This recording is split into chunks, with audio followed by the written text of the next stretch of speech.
Hello, നമസ്കാരം. ഇന്ന് ഞാൻ വന്നിട്ടുള്ളത് കോവക്ക കറി കാണിക്കാനാണ്. വളരെ പെട്ടെന്ന് ഉണ്ടാക്കാൻ പറ്റുന്ന ഒരു കറിയാണ് കോവക്ക. അതെങ്ങനെയാണ് നമുക്ക് നോക്കാം. നല്ല രുചിയുള്ളതാണ്, പെട്ടെന്ന് കഴിയുകയും ചെയ്യും. അതിന് വേണ്ടിയിട്ട് ഞാൻ കുറച്ച് കോവക്ക എടുത്തിട്ടുണ്ട്. ഇത് നല്ല നീളമുള്ള കോവക്കയാണ്. ഇത് രണ്ടായി മുറിച്ച് നല്ലപോലെ കഴുകിയതിന് ശേഷം രണ്ടായി മുറിച്ചിട്ടെടുക്കുക. നീളത്തിൽ തന്നെ മുറിക്കണം, എന്നാൽ മുരിങ്ങാക്കായ് വെച്ച പോലെ ഉണ്ടാവും. ഇനി ഒരു പാത്രം അടുപ്പത്ത് വെച്ചിട്ടുണ്ട്. അതിലേക്ക് കുറച്ച് വെളിച്ചെണ്ണ ഒഴിച്ചിട്ടുണ്ട്. 1 ടീസ്പൂണോളം കടുക് ഇട്ടിട്ടുണ്ട്. അത് പൊട്ടിയതിന് ശേഷം 2-3 കായ്മുളക് ഇട്ടിട്ടുണ്ട്.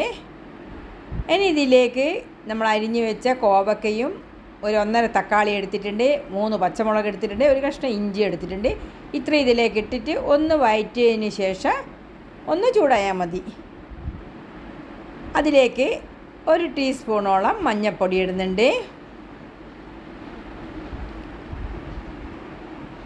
മഞ്ഞൾപ്പൊടി ഇട്ടിട്ടുണ്ട്.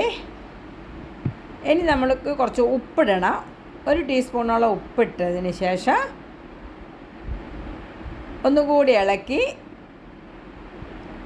അതിലേക്ക് സാദാ പച്ചവെള്ളം കുറച്ചൊഴിച്ച് അത് പച്ചവെള്ളം ഒഴിച്ചതിന് ശേഷം വേവിക്കാം. അതവിടെ കിടക്കട്ടെ. ഞാൻ തേങ്ങ മിക്സിയിൽ മഞ്ഞളിട്ട് അരച്ചെടുത്തതാണിത്. ലൈറ്റിൻ്റെ ഇത് കൊണ്ടാണ് ഈ കളർ, നല്ല മഞ്ഞ കളറാണ്.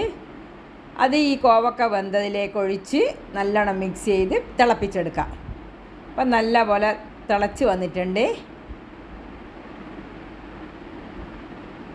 ഇപ്പം നമുക്ക് കടുക് വരെ വറുത്തിടണ്ട. പെട്ടെന്ന് ആദ്യമേ കടുക് വറുത്തിട്ടുകൊണ്ട് എല്ലാ പണിയും പെട്ടെന്ന് കഴിഞ്ഞ്. ഇനി കുറച്ച് കറിവേപ്പില ഇട്ടിട്ട് ഇറക്കി വെക്കാം. ഇത്രയേ ഉള്ളൂ. ഇപ്പോൾ കോവക്ക കറി റെഡി ആയിട്ടുണ്ട്. എല്ലാവരും ഒന്ന് ട്രൈ ചെയ്യണം. Okay, thank you.